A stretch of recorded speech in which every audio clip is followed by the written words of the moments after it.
गुरु की साजी नवाजी प्यारी साध संगत जी, प्यार से कहना धन निरंकार जी।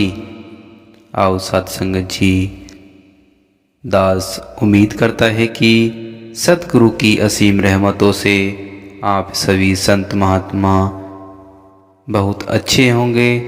साध संगत जी, जैसे कि एक कहावत में कहा जाता है कि एक मकड़ी का जाला होता है। जब कोई मकड़ी या कीड़ा ऊंचा उड़ता है तो वह उस जाले में अटक जाता है।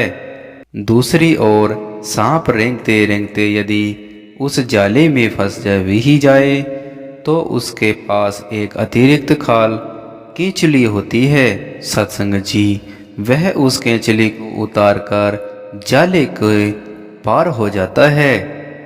सत्संग जी, ऐसे ही अगर हमारे मन में नर्म भाव है तो हम भी दुनियावी उतार चढ़ाव से बचकर सहज ही भक्ति मार्ग पर चलकर एक गुरुमुख वाला जीवन व्यतीत कर सकते हैं। आओ सत्संग जी, हम जीवन में किसी भी प्रकार का अभिमान न करें।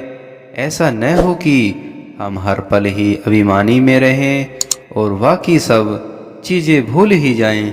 और सत्संग जी, जैसे कि अवतार वाणी की कड़ी में भी कहा है, रावण जैसे अभिमानी के हिस्से गिरना आया था, प्रभु भक्ति को दास भाव से हनुमान ने पाया था।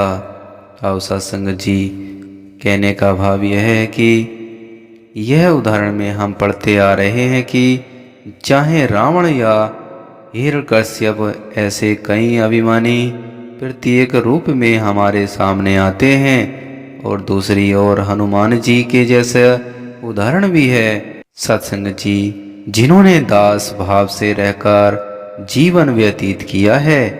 इन उदाहरणों से यही स्पष्ट होता है कि जैसे एक पत्थर को अगर हम पानी में गिर फेंकते हैं तो वह डूब जाता है, जबकि लकड़ी तिनका या कोई हल्की चीज अगर पानी में फेंकते हैं तो वह हमेशा पानी के ऊपर ऊपर ही तैरती है। सत्संग जी, कहने का भाव यह है कि रावण को उसका अभिमान ही ले डूबा और हनुमान जी जैसे भक्त को उनके दास भावना उभार कर पार ले गई।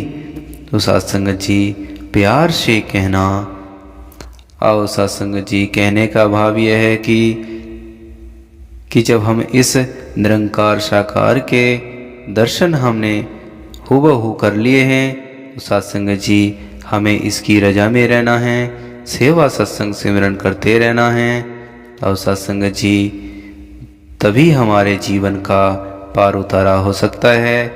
हमें विनम्र भाव से रहना है। सत्संग जी, दातार कृपा करे कि हम पर यूं ही बरकरार रहमतें बरसती रहें।